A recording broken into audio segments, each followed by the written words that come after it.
Pony brake test for motors. So, ano ba itong Pony brake test? So, it is a direct load test used to evaluate the performance of small electric motors. So, functioning as mechanical dynamometer, it applies an adjustable frictional load to the motor shaft or pulley. So, para saan ba ito? Pony brake test. So, engineers This allows engineers to directly measure the mechanical torque developed by the motor and subsequently calculate its output power, often expressed in horsepower.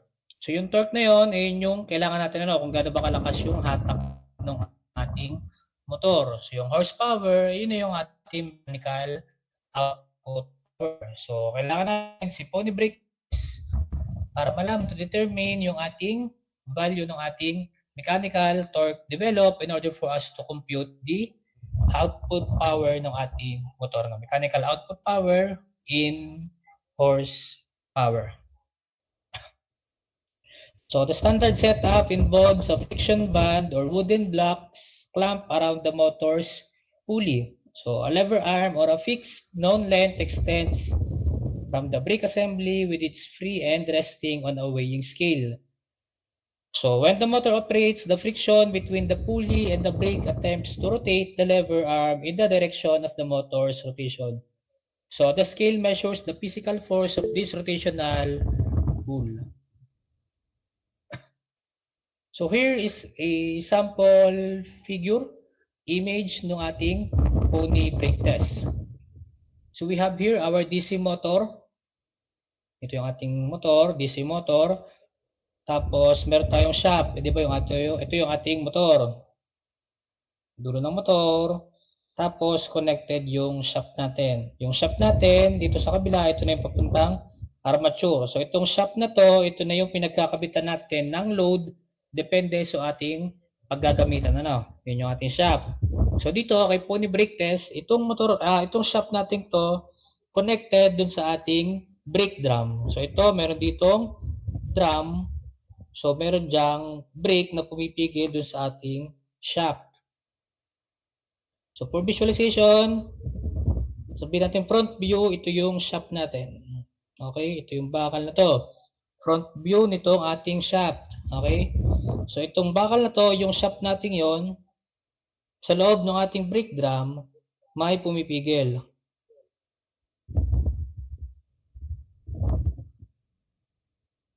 Yan. Hindi yan tao tapos may buhok. So yung shaft, meron diyang brake. Ito.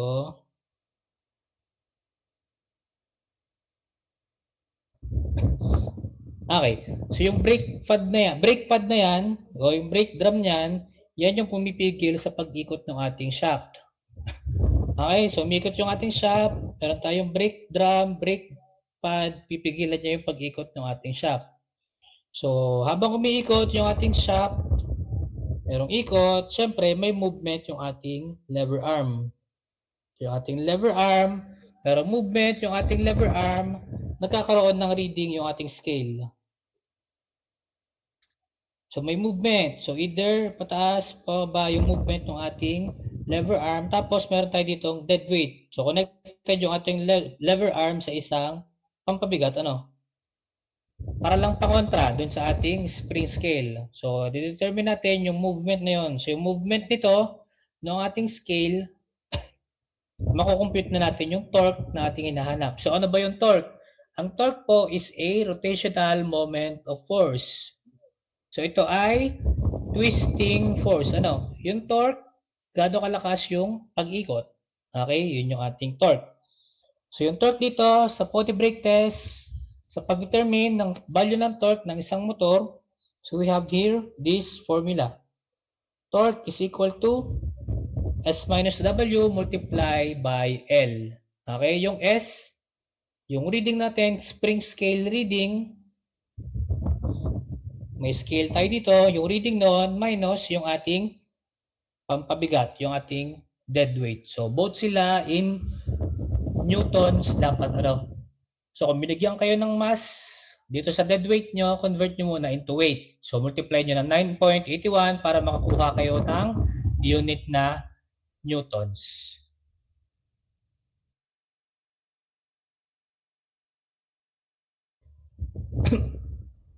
So, yun yung S minus W natin, yung ating net force. So, reading ng ating scale subtracted with our dead weight.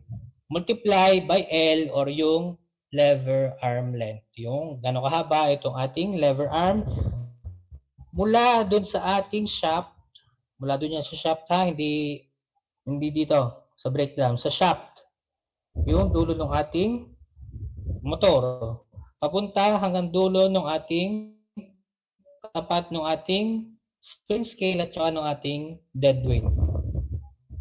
Yun yung ating lever arm. So, ito yung pag-compute po ng torque using pony brake test. Okay?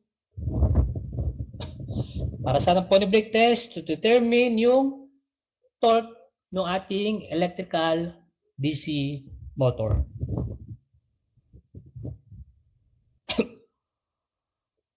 So, the torque exerted by the motor is the product of the net force acting and the perpendicular distance from the center of the motor shaft to the point of measurement. So, the net force must account for the dead weight, yung resting weight of the lever arm on the scale when the motor is turned off. So, formula for torque, ito nga, yung kanina natin, torque is equal to scale reading subtracted by our dead weight. Sabihin ng dead weight, weight ng lever arm or kung meron mang connect na extra weight doon pag walang, pag naka-off yung ating motor, hindi siya umiikot ano. Multiply by the effective length of the lever arm. So, to fully understand the DC motor's performance, it is helpful to trace the flow of power from the electrical input at the terminals to the mechanical output at the shaft. Again, generator. Ang generator natin, nag-generate ng electricity. So, generator natin from mechanical energy to electrical energy. Mechanical output to electrical output.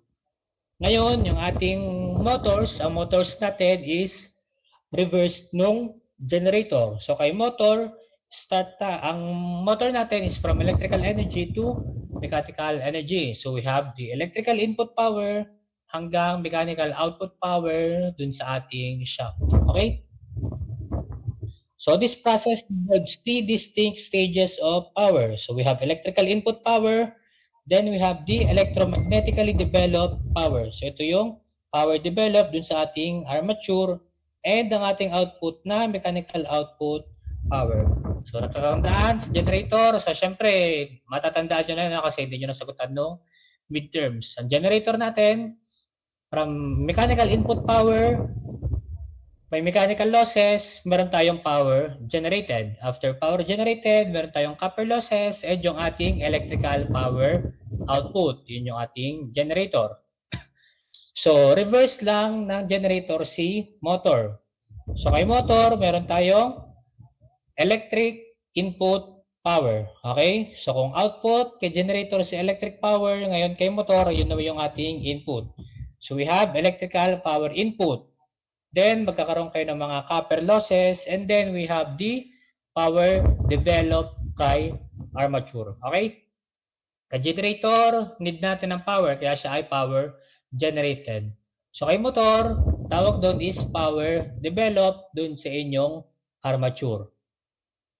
Then, you have the mechanical losses and yung ating output power which is in mechanical.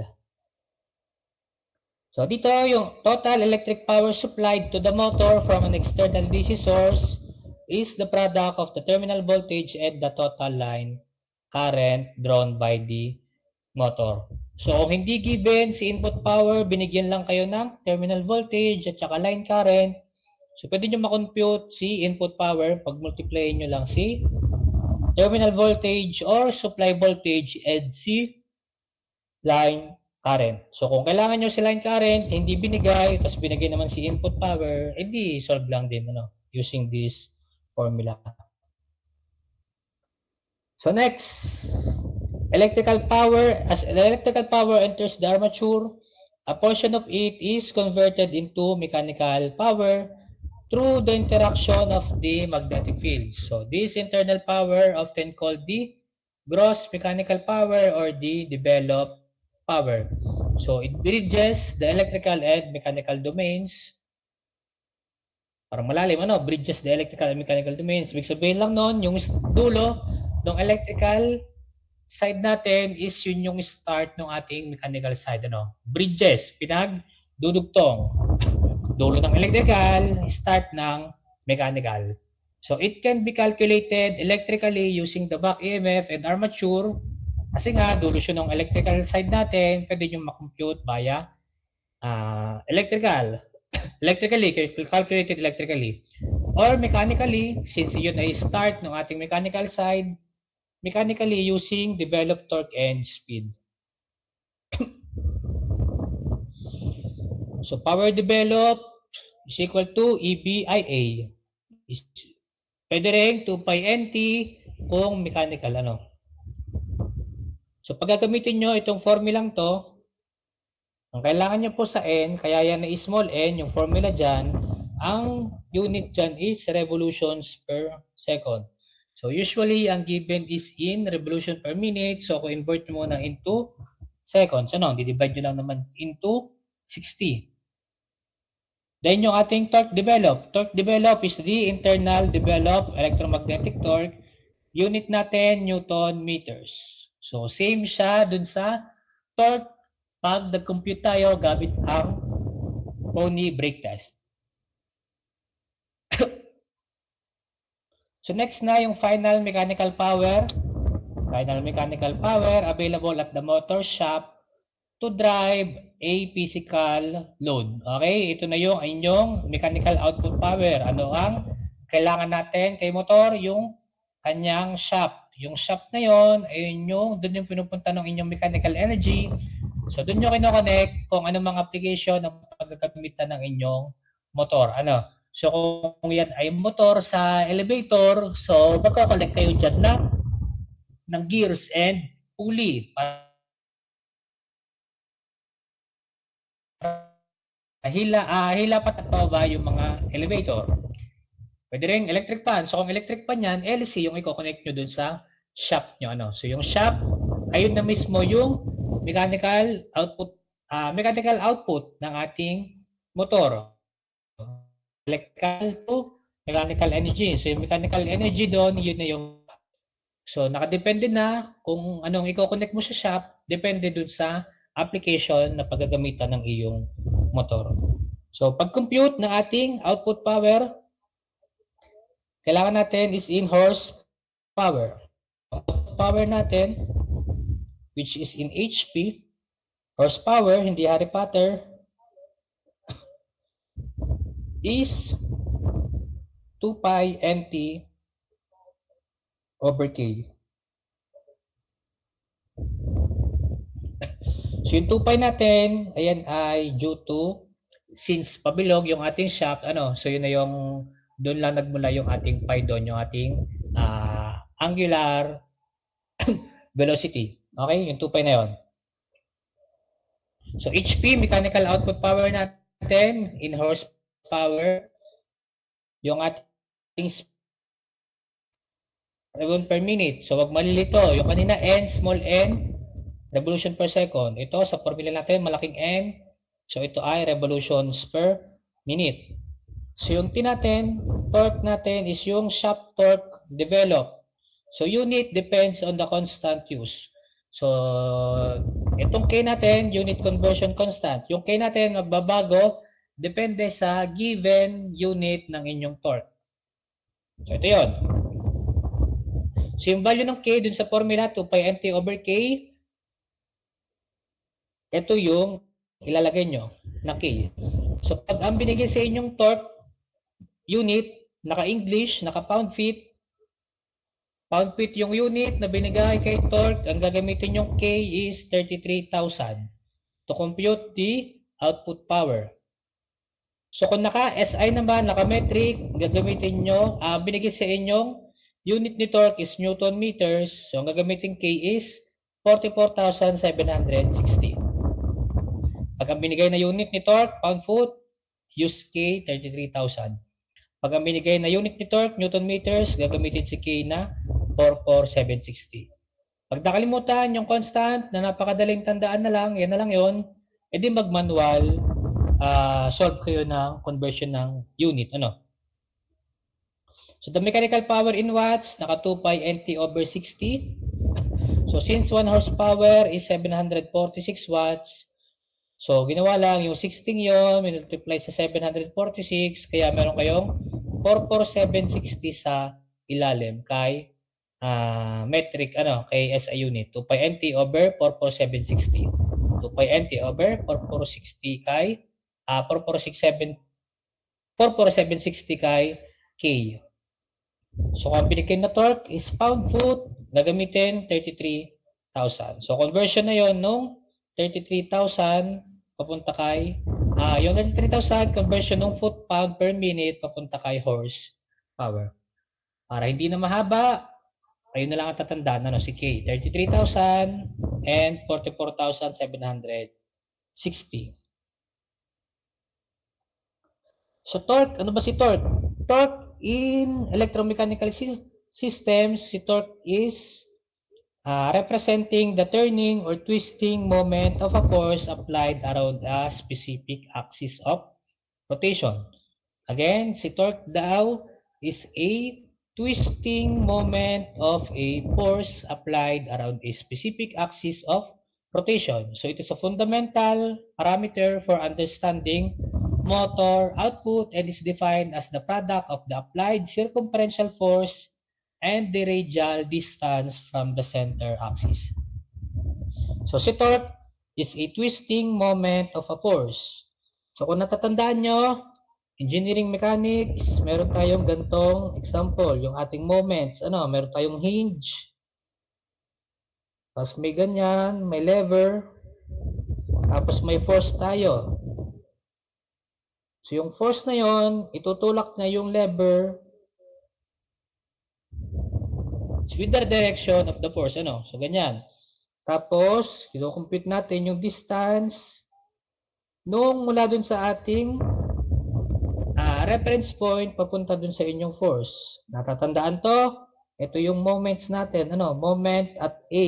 Sabihin natin A yan. Moments at A natin, ang ating counterclockwise, sabihin natin positive. So force times length. Natatandaan? Hindi na. So ganyan yan, moment.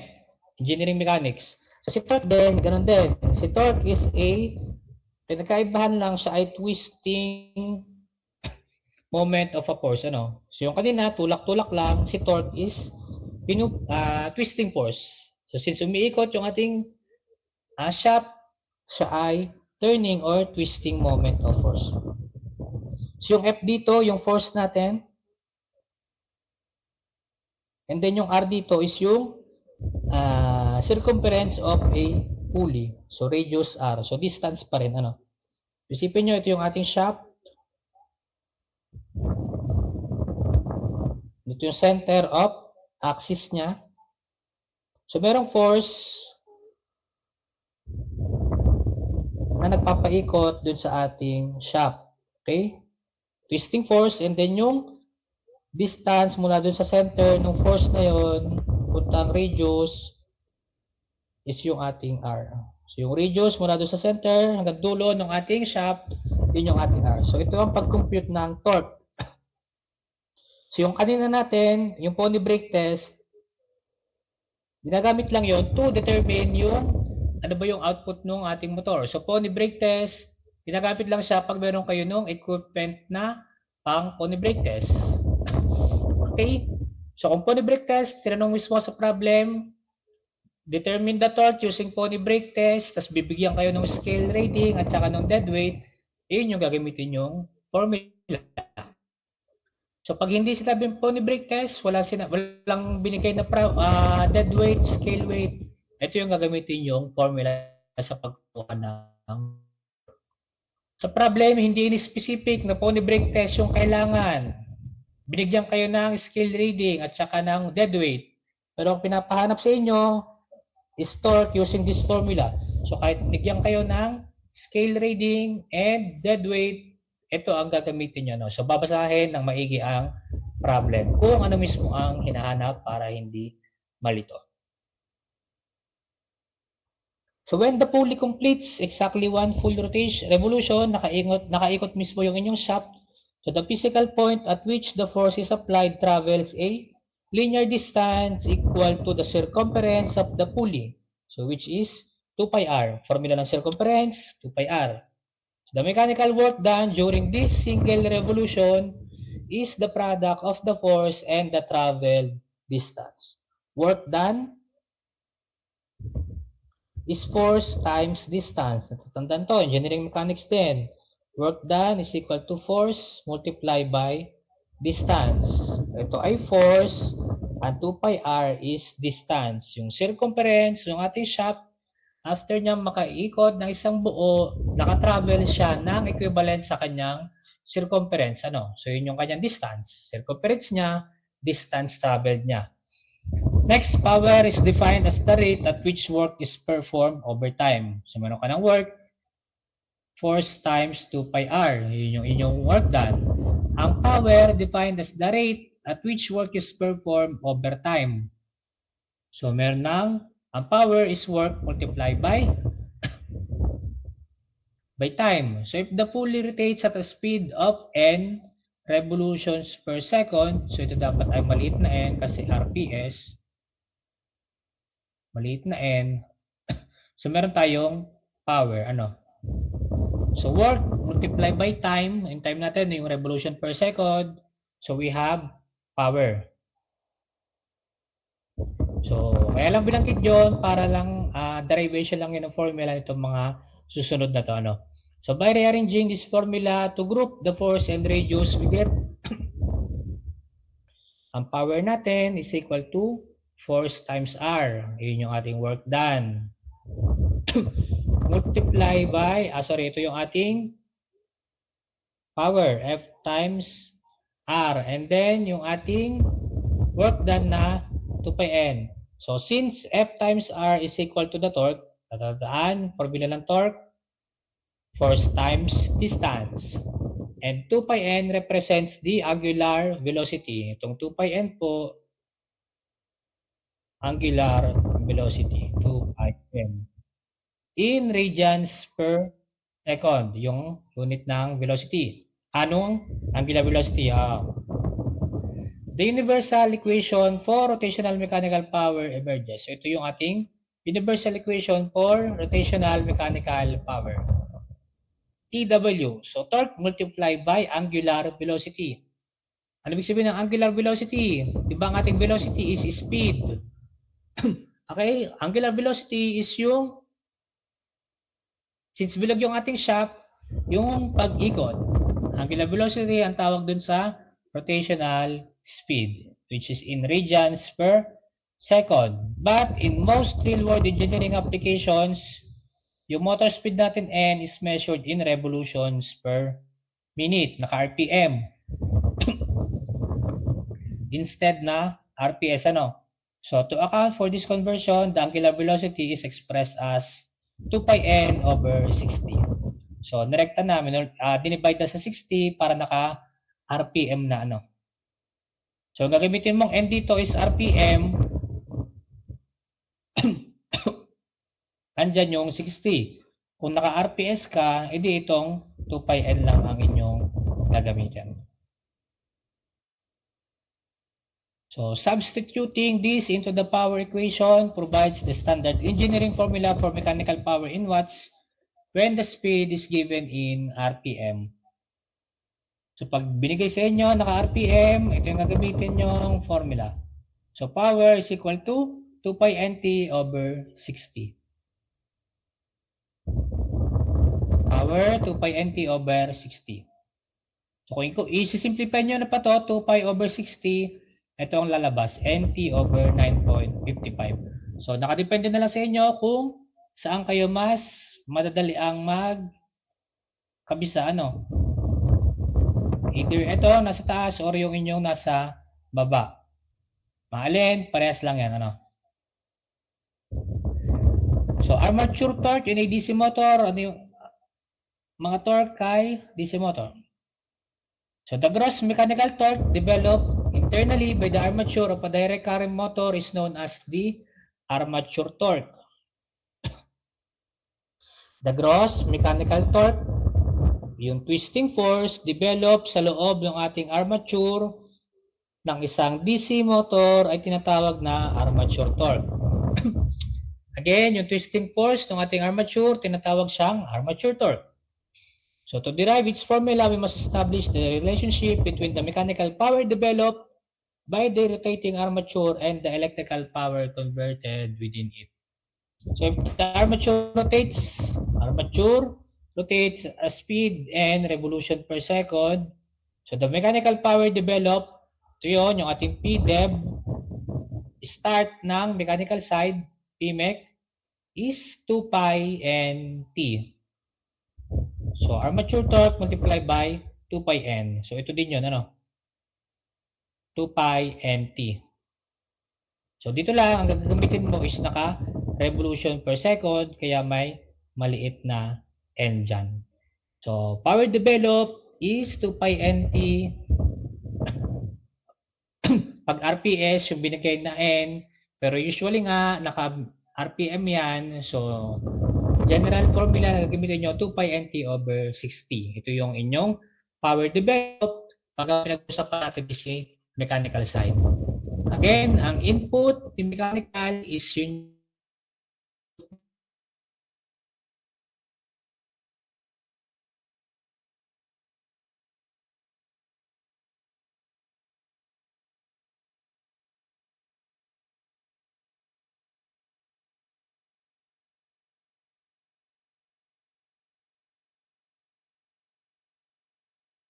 lang si armature current, makukuha nyo na si power developed sa inyong armature. So, dulo ni electrical side, PDEV or P-elect. Okay? Yung dulong yon ayun yung start ni mechanical side. So, si PDEV is si P-elect equal lang din kay PMEC. Ano? So, by the principle of energy conversion, sabi lang niyo, P-elect, so inequate lang sila, ano? So, TA times 2 pi n is equal to EBIA. So, alam natin na si EB is Zipon over A. So, ginamit dito, since maliit na n, ang ginamit is naka-revolution per second. Kaya nawala si 60 sa ilalim. Again, pag maliit na n, ang gagamitin, walang 60. Pag malaking n, ang gagamitin, may 60.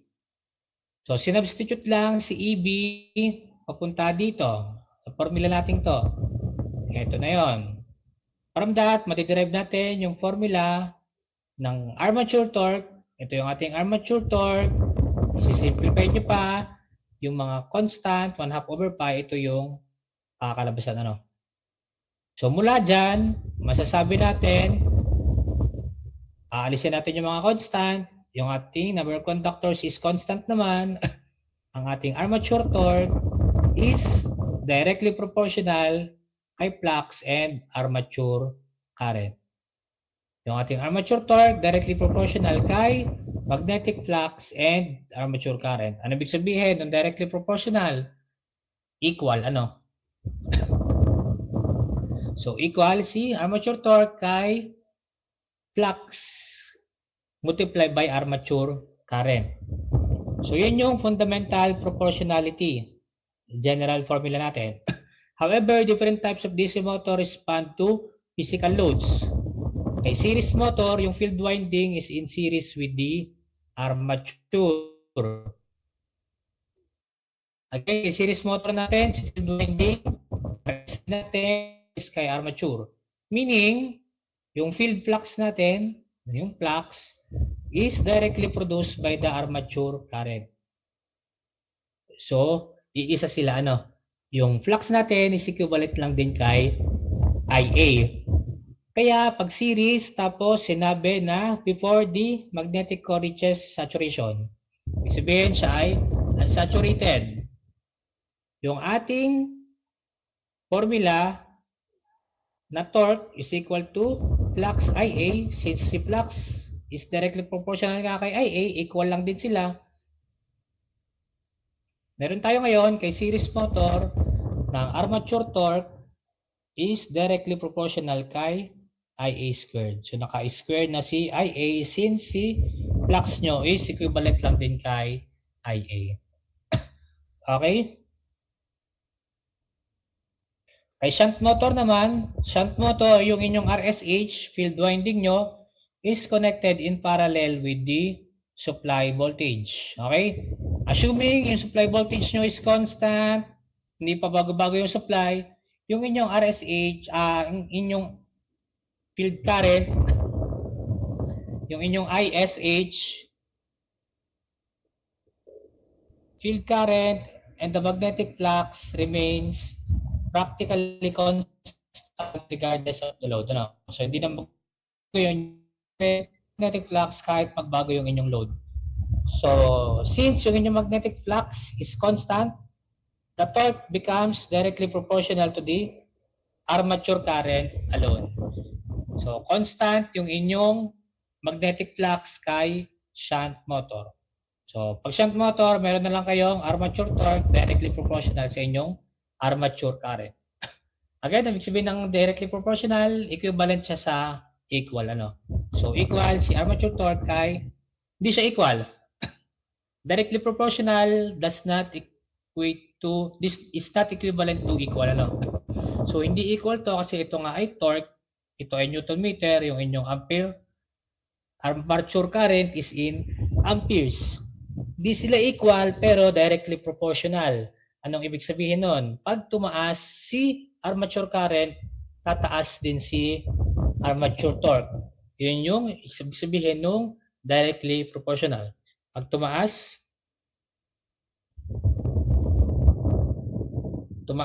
ang inyong armature current, tataas din yung inyong torque. Tataas yung force nyo. So pag bumaba ang inyong armature current, bababa ang inyong armature. So the operating speed of current motor can be derived directly from its fundamental voltage equation. The terminal voltage supplied to the motor equals the sum of the internally generated back EMF and the voltage drop across the armature resistance. So itong formula ng back EMF. Kaparehas lang siya nung sa generated EMF, kaso yung sa inyong generated EMF is naka-plus ano. EG is equal to VT plus IARA ano. So kung i-drawing natin yan, for reference lang, drawing na ako ng series para hindi komplikado.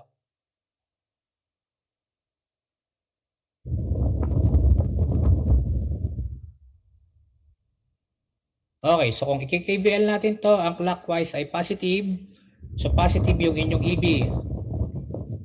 Tapos, since kasabay ng direction nyo, meron kayong voltage drop kay armature plus IARA. Voltage drop yan kay armature. Tapos, yung inyong supply dito, voltage supply, ino-oppose nyo yung flow ng ating KVL. Sabi ko, positive ang clockwise. Counterclockwise yung supply nyo. Kaya meron kayong minus Vs equal 0. Yan ang pagkuha ng formula using KVL. So, lipat-lipat, EB is equal to Vs minus IARA. So, doon po nagmula yung formulang to, KVL. Simultaneously, the physical equation for back EMF based on the machine's construction is Zipon over 68. Generate ng back EMF using yung construction ng ating machine is Zipon over 68. So, pwede natin i-equate itong dalawa since pareha silang back EMF. Nung in-equate natin, ito yung lumabas.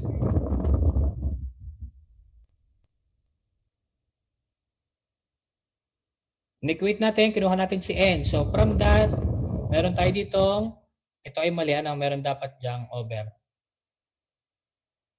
Speed natin, based dun sa nakuha nating formula, Ang speed pala is directly proportional kay back EMF. Pag tumaas ang inyong back EMF, bibilis yung ikot ng inyong armature. Pag bumaba yung value ng inyong back EMF, babagal yung ikot ng inyong armature. Sabi, directly proportional to the back EMF and inversely naman to the magnetic flux. So, si magnetic flux nyo nasa ilalim. Pag tumaas si magnetic flux, babagal ang rotational speed. Pag bumaba si magnetic flux, tataas, bibilis ang inyong rotational speed. Yun yung ibig sabihin ng inversely proportional. So from that, galing dito sa proportionality ito, masasabi natin pag tayo ay magre-ratio in proportion, ano yung ratio in proportion? May initial condition, hinahanap si second condition. Ito na yung formula ang gagamitin nyo. N2 over N1 equals EB2 over EB1. Tapos si flux ay baliktad. Ba't naging Q yan? Flux 1 over flux 2. So, yun yung gamit. Kunyari, pinapahanap sa inyo yung second condition speed, binigay si initial speed, binigay si mga magnetic fluxes. So, this ratio behaves differently depending on the type of motor. Pag series motor, field winding, connected in series, same lang siya kay armature current. So, kay series, yung flux nagiging current. Pag series motor, N2 over N1 is equal to EB2 ay A1 na siya ngayon over EB1 ay A2. Okay, pag series, yung flux natin nagiging current. Pag shunt motor nyo, nagiging constant si magnetic flux. Magnetic flux nagiging constant, kaya pag shunt motor, ito na lang yung nagiging formula. N2 over N1 is equal to EB2 over EB1. So, speed regulation of a DC motor. Speed regulation, measure of a motor's speed regulation, measure of a motor's inherent ability to maintain its operating speed. Maintain operating speed when the mechanical load attached to its shaft changes. So, pag maganda pagkakagawa mo ng machine, mataas yung inyong speed regulation, kahit walang load, kahit full load, napakadami nakakonect dun sa inyong shaft, hindi nagbabago yung speed. Kung nagbabago man, very minimal.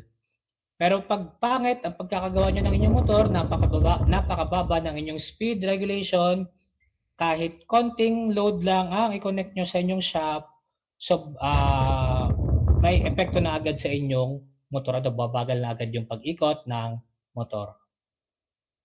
So magkaiba po si speed regulation sa speed control.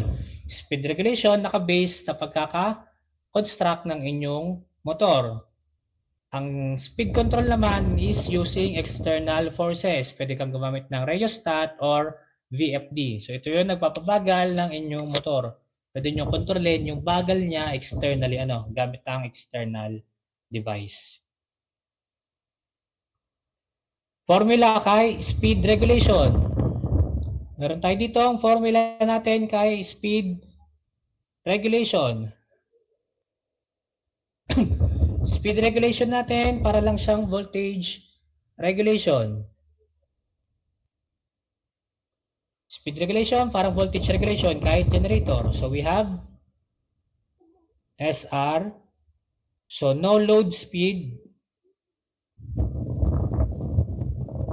So walang nakakonect na load, papaikutin nyo. Ano yung speed? Ibabawas nyo yung speed ng rotation kapag full load. Over speed kapag full load. Times 100. So yun yung anyong speed regulation. Question so far hanggang speed regulation?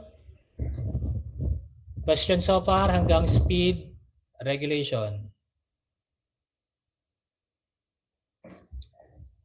Wala. Present, Mortilia Lee Cantos.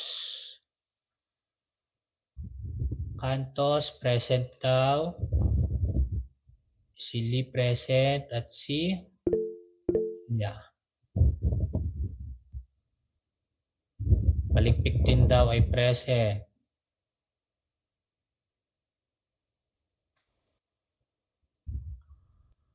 At si Zapata. Okay.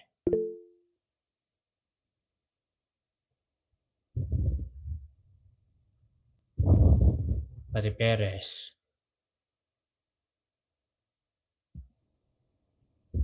Okay, so pakibalikan yung lahat nung diniscuss natin yan na. Tayo ay problem solving na sa next pages natin. Ano. So pakibalikan, break tayo ng 8 minutes. Di pa tapos, ano? Balikan lang, daan lang uli, ano? Break tayo ng 8 minutes, balik tayo ng 2:10, start tayo ng problem solving, ano? So pahinga lang, ano lang din ako, pahinga lang din ng boses, medyo pause na. Water break, CR break, tapos balikan nyo yung formula, ano? Tayo ay mag problem solving mamaya. Okay? 2:10, balik ng 2:10. Okay, yung dami pa. Okay, problem 1. Solve. Sino mauna makapag-solve sa chat box? So, answer sa chat box, tapos explain lang ng konti. Ako magsusulat. Pagtama, plus 5 points sa final examination. Ano? Ayan, number 1. Chat box, pag nasagutan, sino mauna? Explain, plus 5 points sa final examination.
Ang given po ng current 1 po ay 40 amperes. Tapos ang current 2 po ay 50 amperes po. Para po makuha yung torque 2, ang ginawa ko po sir ay T1 over I2 over I1 squared po.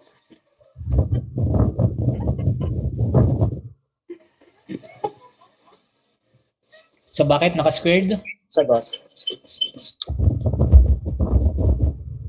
Bakit naka-squared?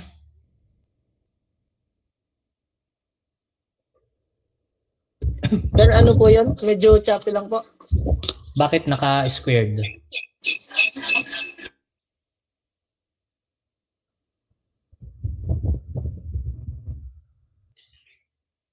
Naka-squared dahil naka-series motor. So yung mismo ano natin dito is torque is directly proportional kay I squared. Current squared po. Kaya siya ay Opo, sir. naka-squared. Okay. So yun na. Okay, tama Tapos na. transpose ko lang po or shift solve na lang po, sir. Pwede naman shift solve, direct substitution naman, dito yun yung mga given, T2 ang hinahanap ano. Okay. So, Ang final answer ko po ay 125 Newton meter po. 125 Newton meter. Okay, sige. 5 points sa finals. Thank you. Lee 08. Lee plus 5. Okay, next tayo. Problem number 2. Ganun din. Pag may sagot na, chat box tayo, explain, plus 5 points sa finals. So, clue na. Meron ditong half full load torque daw. So, clue, ang T2 is 0.5 ng T1. Okay, may clue na kayo. So, hinahanap ang speed. Second condition, speed. Okay, solve. Pag nasagutan, tama, plus 5 points sa finals.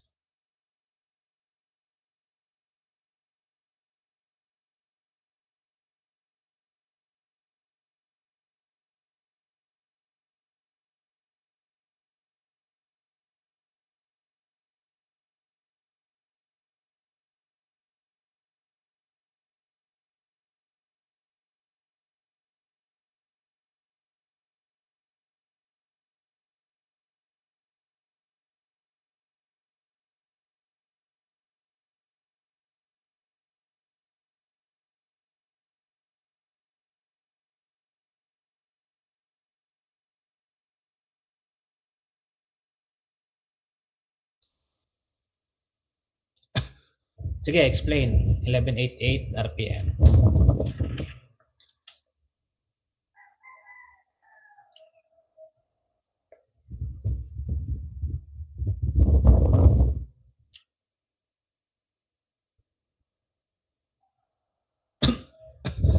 Zapata, Sir, explain. sir, Okay. yung sa ano po sa initial speed po ay N1 po ay 40 RPM po. Start po sa given po, sir. N1, 840 RPM. Yung hinahanap po niya ay yung N2 po, which is yung what speed will developing half full load po, which is N2 po ang hinahanap. N2.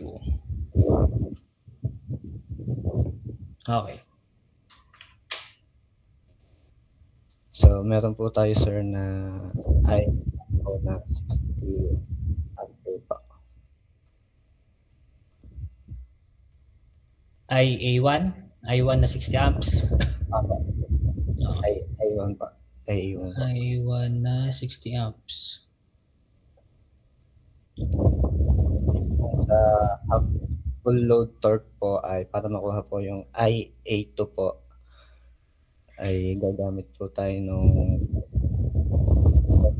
na times 1 over square of 2 po. Ano yun? Ulit.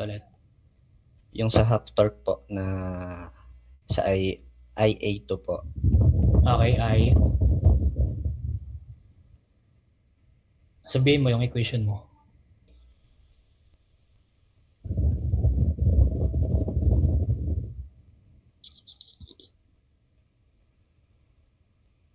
Ano na yung equation mo?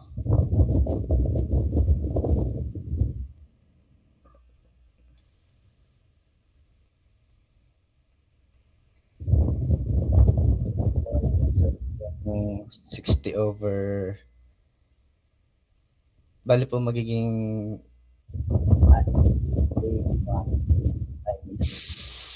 1 over square of 2 po. Nagchachapi ba siya o ako ang nagchachapi? Mabagal lang po sa signal. So, ang ginawa mo is, sige, sabihin mo yung sunod mo dito na IA1 mo ay 60 amps. Ano yung sunod? Yung ano po, I8 po, na ang ginamit ko pong formula po ay IA1 times 1 over square 1 square root of IA1 times 1 square root of 1 over po, nasa taas po yung 1 over square root of 2. 2. Ayan ang IA2. Apa. Equation po para sa IA2 po. Tapos, makukuha na si IA2. 8 po, apa. Ang IA2 mo ay Ang IA2 ko po ay 42.64 po. 42.4264. 4264. Okay. Then yung sa since may IA2 na po, pwede na pong makuha si N2 po. Gamit po ang N2 equal po sa N1 equals N1 times IA1 ay ano po, times po, tapos po may IA1 over IA2 po. IA1 over IA2. Apo. Tapos Yan na ang N2 mo. Apo. I-substitute lang po, sir. So ang N2 mo ay 1188 RPM. Substitute si N1, IA1, and IA2. Apo. Okay. Mali. Mali. So, ano lang, plus 3 points sa finals. Zapata. Yung iba, sinong may sagot na iba doon, ano? Plus 3. Plus 3 lang. Sayang effort. Nag-discuss pa eh.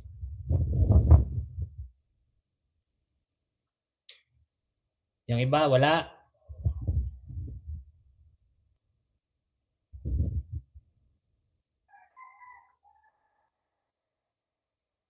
Wala. Okay. Kung wala is discuss natin, ano? Ano ba yung tamang process? So, hindi ko alam kung saan mo nakuha yung 1 over square root of 2. So, eto muna, ano. So, dito, kunin muna natin si, pwede natin makuha pala yung second condition nyo ng RPM using yung ating formula na N2. Since ito ay series motor, N2 over N1 is equal to EB2 IA1 over EB1 IA2. Okay, nadaanan natin yan yung sa series motor para makuha yung sa speed natin. So, N2, meron tayong N1 na given. Meron ba tayong EB2? Wala. Meron ba tayong EB1? Wala din. Meron ba tayong IA1? IA1 natin, meron. May binigay sa ating 60.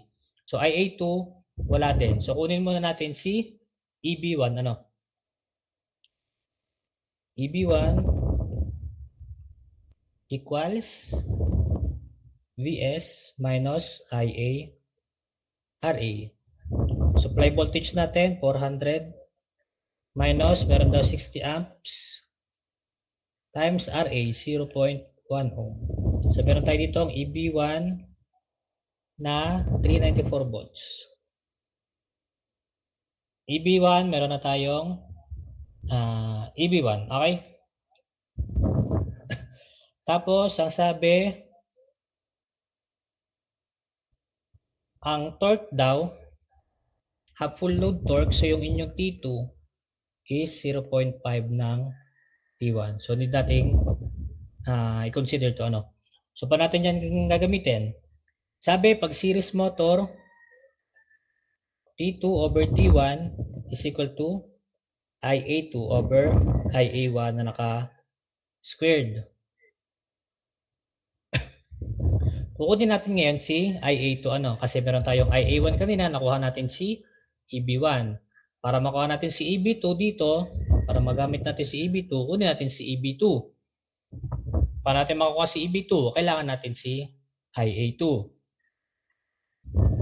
So IA2, kunin natin si IA2, lalabas natin. So si T2 over T1 ay may pupunta sa square root kasi may squared yung kabila. Multiply by IA1. So we have IA2 here. Square root of, ang T2 natin, 0.5 daw ng T1 over T1 multiply by 60. Wala na si T1. IA2 natin, 30 square root of 2 para hindi mahaba sa sulat. Meron na tayong EB1, IA2. Kunin natin si EB2. EB2 equals Vs minus IA2 Ra. Vs hindi nagbago, 400 minus IA2 nakuha natin 30 square root of 2. Ra hindi nagbago, 0.1. Ang makukuha nating EB2 dito 395.7574. EB2. Meron tayong EB1, EB2, IA1, and IA2. So gamitin natin itong formulang to. So N2 equals N1 times EB2 IA1 over EB1 IA2. N1 natin N1 840. EB2 395.7574. IA1 given 60 over EB1 natin na-compute 394 multiply by IA2 30 square root of 2. So ang N2 natin dito equals 1193 RPM.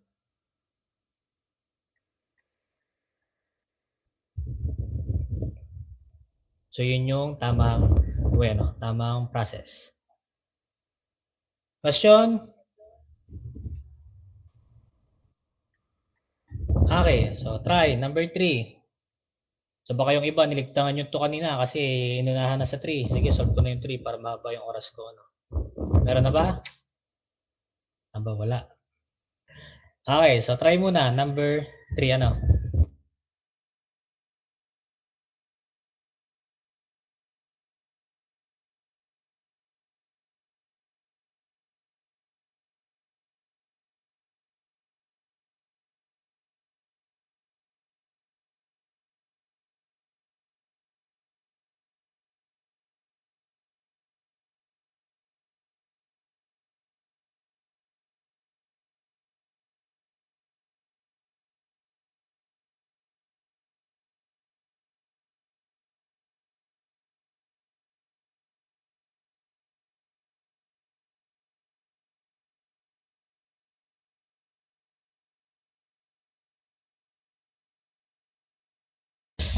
Tapos ano lang po, yung initial EMF po.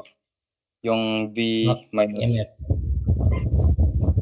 IA, High voltage minus IARA. which is yung 240 volts minus 28 amperes times 2.5. Tapos ang makukuha po dun ay 226 volts po. Okay. Next. Next po ay yung yung isa naman pong EMF po, yung 2 naman. EB2. EB2 po. EB1 times N2 over N1. Ang N2 ay Yung 400.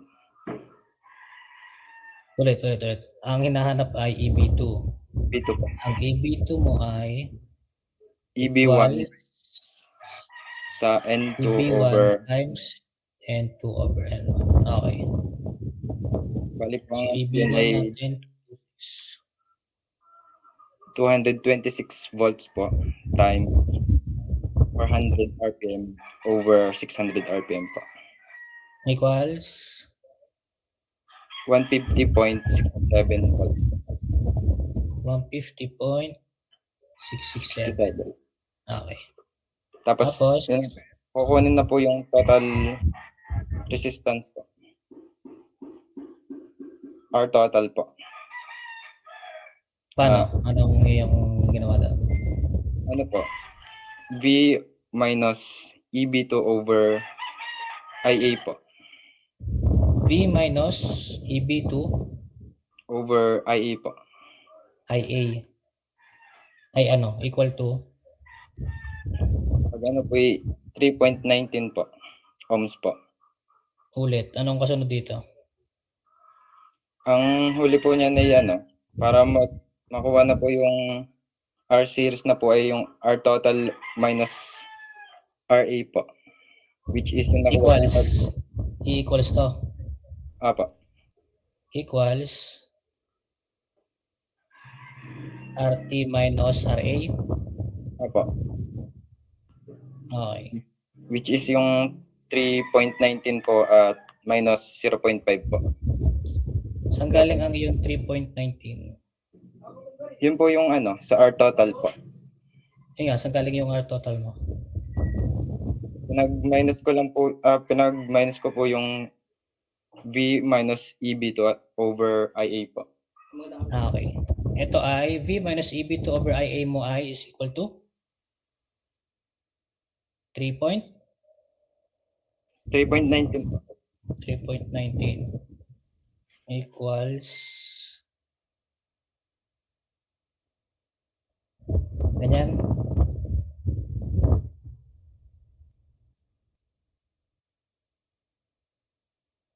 Anong sunod na ginawa mo dito?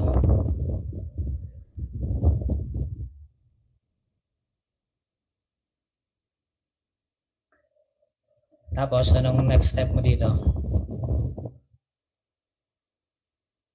Kinuha ko na po yung yung series resistant po. Paano? Anong dalawa pa ang variable mo dito? RT at RA, sabi mo. Yung R total po minus RA po. Yun na po yung R series ko po. So, ito ang sagot mo, 3.19. Hindi po, 2.16. Saan galing yung 2.69? Minus po ng 3.19 ohms minus 0.5 po. 3.19 minus 0.5. Apo.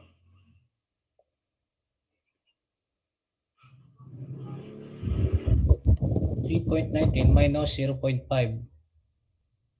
Yung armature current po yung 0.5 po. So, lumabas ay 2.69. Okay, sige. So, medyo magulo yung solution to, So, eto, sige, ayusin ko. Pero tama naman yung sagot mo, 2.69, So, galing tayo dito, nakuha natin si EB2, back EMF 2, second condition. So, yung formula natin, EB2 is equal to, yung normal natin, formula for back EMF, IA, tapos yung RA plus yung hinahanap nating R. Okay? So, ito yung ating hinahanap. So, nakuha na natin si EB2. 150.667 is equal to, ang VS natin, 240, minus ang ating IA, 28 amperes, multiply by RA natin, 0.5. 0.5 plus R. So yung kanyang ginawa is dinistribute na to ano. So dito, pwede nyo na itong i-shift solve. Pag shift solve, lalabas dito, R natin is 2.69 ohms. Ano. Okay. So Rueca plus 5 volts. Final. Rueca. Rueca plus 5.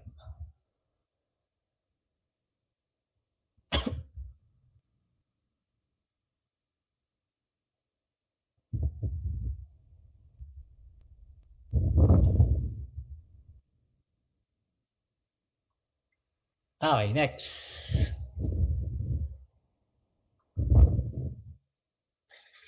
So skip natin si problem 4 kasi meron dito ang na-skip na may step dito na hindi na ilagay dun sa ating material doon sa unahan. Ano. So ipapa-add ko muna yung bago natin isolve to si problem 4. So power losses in a DC motor 1, 2,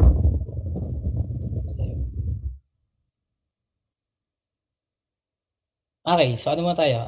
Let's have a break ng 10 minutes para saktong 3. Tapos ituloy natin tong discussion dito ng power losses kay DC motor. Ano?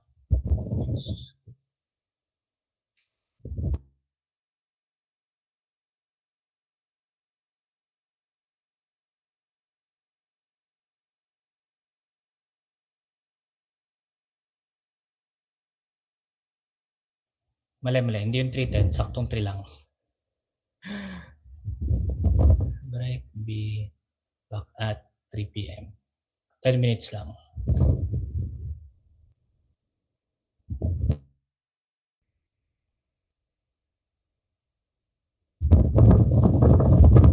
Data pa po. Okay, so power losses in a DC motor. So again, as what I said earlier, ano, ang stages ng motor is reverse lang nung power stages natin kay generator. So dito we have the power losses in DC motor. So because the physical construction of a direct current motor, DC motor nga, is identical to that of a DC generator, so the types of power losses it experiences are exactly the same. So naka-reverse lang ano. Since yung energy transformation natin also is naka-reverse, mechanical to electrical, electrical to mechanical. So the internal power losses in a DC motor are broadly categorized into 3 groups. So we have the copper losses. So ay copper losses, andoon yung lahat ng losses natin sa mga winding ano. Lahat ng copper na matadaanan natin. So these are variable electrical losses that occur due to the resistance of the winding. So they include the armature copper loss, yung ating IA squared RA, and the field copper loss. So pag shunt field, IA squared RSH. Pag series field, IA squared RSC. Ano? Next, yung ating magnetic losses, iron or core losses. So these occur in the armature core as it rotates through the magnetic field consisting of hysteresis and eddy current losses. So ito ang magnetic losses. It is due to the material natin dun sa ating armature. So kung ang ating armature ay ganito,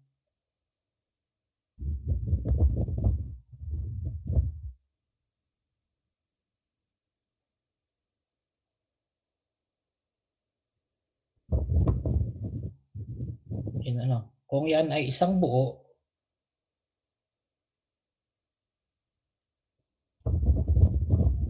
kung isang buo yan na ganyan, so napakaraming magnetic losses ang mangyayari dyan. Ano? Kung tatama dito sa bakal-bakal na to ng ating armature. Kaya po, ang ating armature ay sheets po siya, metal sheets na pinagdikit-dikit, pinagkabit-kabit ano. So parang ganyan siya ano. So marami silang sheets na pinagsama-sama para mabawasan natin yung ating magnetic losses. So pag ganito po yung construction ng ating armature, yun nga pinag-combine lang siya na tin metal pieces. Yan. Since nagkakaroon ng gap sa pagitan ng pagitan ng mga metal pieces na to, nababawasan natin yung sa ating magnetic losses. Next, yung ating mechanical losses. Ano ba yung ating mechanical losses? These are physical rotational losses caused by friction. Friction natin dun sa bearing at saka sa commutator ano. So nagkikiskisan yung mga yon, nagkakaroon tayo ng rotational losses, mechanical losses. And meron din tayo ng windage losses. Ano ba yon? Air resistance against the rotating armature. So pag umiikot yung ating armature, siyempre meron namang hangin yan sa loob, hindi naman vacuum yung ating motor no. So may hangin diyan, yung hangin nakakadagdag din yon sa nag-o-oppose dun sa pag-ikot ng ating armature.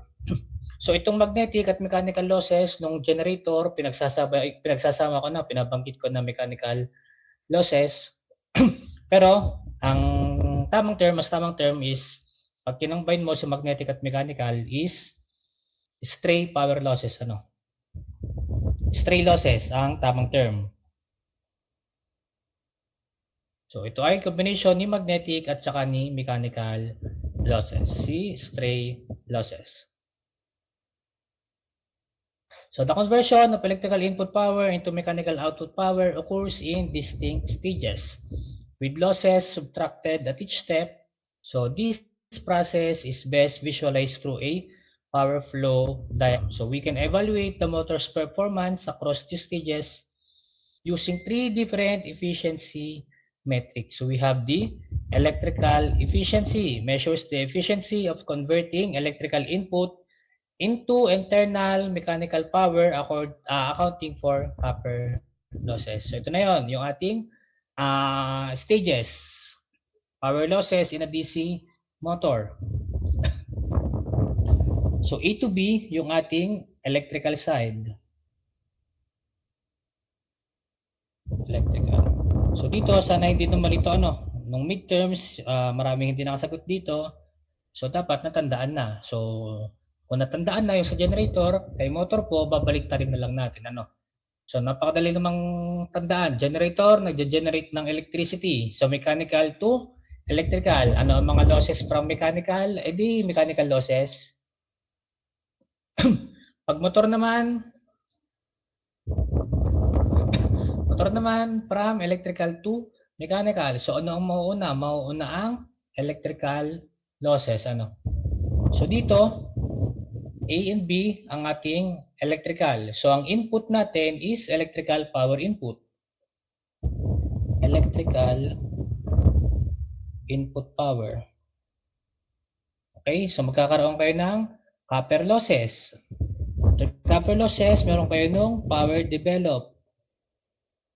Pwede rin siyang P-elect.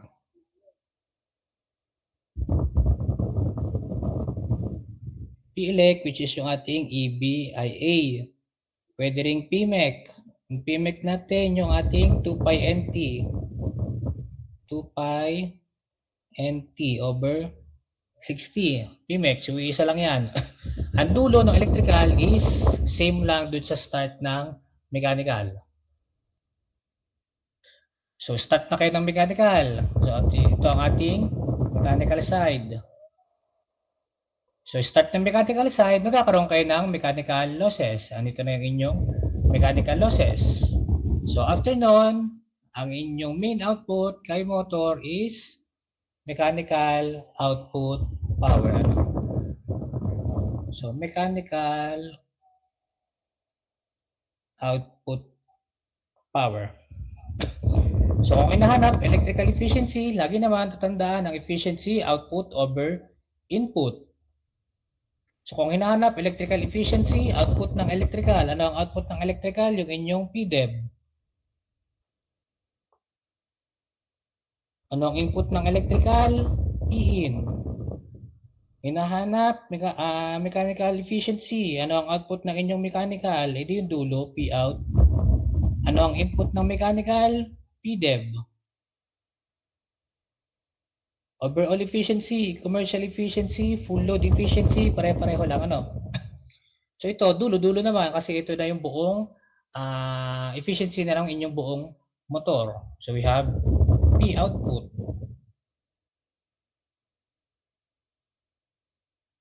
over Pin, overall efficiency.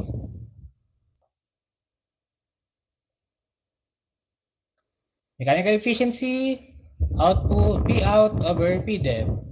Overall efficiency, dulo-dulo, P output over P input. So, theoretical maximum power developed. So, from a purely mathematical standpoint, a DC motor develops its absolute maximum internal mechanical power. So, PDEV, maximum PDEV,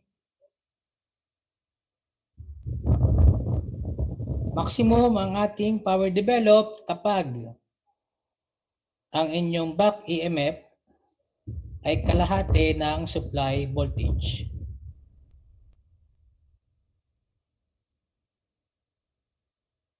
Pag ang inyong back EMF ay kalahati ng inyong supply voltage, so magkakaroon kayo ng maximum developed power, yung inyong PDEV. So while mathematically true, mataas yung inyong PDEV kapag ang inyong EB ay kalahati ng terminal voltage or supply voltage. This condition is never used in practical engineering because it limits the motor's overall efficiency. So hindi natin kailangan yung power developed. Kailangan natin yung overall efficiency. Kasi kapag tinaasan nyo yung ating power developed, nilagay nyo sa maximum power developed, bumababa yung ating overall efficiency, less than 50%, and it would cause the motor to instantly overheat. Ano? Kasi tataas yung ating armature current.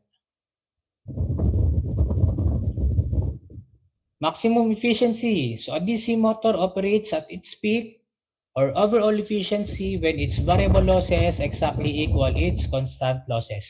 So same sa generator, ganun din. Para magkaroon ng maximum efficiency, i-equate natin na dapat equal si variable losses at si constant losses. So ano ba yung ating variable losses? Yung ating IA squared RA. Variable siya, so ayun lang yung nagbabago. Si IA ang babaguhin natin doon sa ating mga computation. Constant losses naman, constant, hindi na siya magbabago. Ito ay yung ating sum of the shunt field copper loss. So hindi nagbabago yung ating shunt field copper loss and the stray power losses. So maximum efficiency occurs when IA squared RA is equal to constant losses. So from this, we can calculate the specific armature current required to achieve the maximum efficiency. So kung ayaw mo mag-derive na mula dito para makuha si current natin para magkaroon ng maximum efficiency, andito na yung formula. May formula ka. Maximum armature current is equal to square root of P constant over RA. Dito lang galing yan. Dinerive lang si IA. Pinaikot-ikot. So equal yon kay square root of ano yung ating P constant? Ang ating P constant is shunt field copper loss. Shunt field copper loss nyo, VT squared over RF plus stray power losses over yung ating armature resistance. So once the ideal armature current is found, nakuha nyo na si armature current para makakuha kayo ng maximum efficiency, the corresponding line current and input power can be determined. So makukuha natin si maximum line current. So maximum line current, i-add lang pala natin si field current natin kay armature current natin. So para makuha yung ating maximum input power, supply voltage or terminal voltage, multiply nyo lang kay maximum line current natin. Finally, because the variable losses equal the constant losses at this specific operating point. So the total losses are, yung ating total losses is 2 times variable losses or 2 times yung ating constant losses. Kasi nga, same lang naman yung ating variable kay constant losses. So the maximum overall efficiency can be calculated as, ito yung ating formula for maximum efficiency. Maximum input power minus 2P bar over maximum input power. So same lang yan ng sa generator. Okay, so tapos na pala yung discussion yung problems na. So ito ay sunod-sunod na to, problem 5 to problem 13 na puro problem solving. So doon na po natatapos yung ating discussion for DC motors. Cover na natin lahat ng topic covered sa inyong DC motors. So yung continuation natin ng problem solving, so tuloy natin ng Monday para face to face tayo. So aralin advance study na So kung kaya nang sagutan ng advance, sagutan. Malay natin may ganun pa uli next week pag nagsagot, may plus points sa finals. So advance solve na kayo Andiyan naman na yung mga formula na inyong gagamitin. Question so far? Yes po. Bautista. Sir, upload na naman po ng may mga solving naman po, yung PPT po. Ano yun? Ano yun? So Chat ng yung sa konti. PPT po natin, upload na po siya na may Upload niya po ba, sir, sige. ng meron pong solving? Okay, sige. Same ng midterms natin. Mag-upload Thank you na lang ako ng separate PDF, yung sarili kong competition separately para meron kayong reference. Pero syempre, hindi pa ngayon kasi papasagutan ko nga sa inyo ng Monday face to face So, after na lang noon, tsaka ako mag-upload nung kompleto, may computation ng lahat nung problems natin, Question pa? Dapat pala, tinuloy na natin kanina, hindi na tayo nag-break ng 10 minutes para mas napaga tayo, Akala ko kasi mahaba pa yun Okay, so kung wala naman ng questions, So, see you ng Monday, face-to-face tayo. Yun, may question pa. Present, Libiste, Sir, wala present kanina? po. Opo. Thank you po. Sino pa?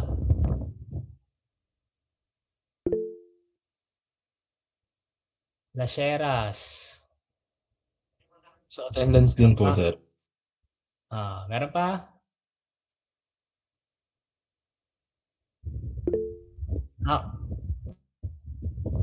Yes, Lee. Question? Ay, wala po sir, napindot lang po. Sorry po. Okay. Sige.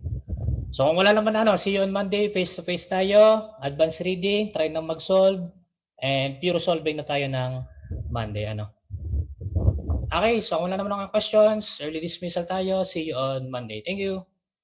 Thank you po, sir. Pwede na mag-leave. Thank you po, sir.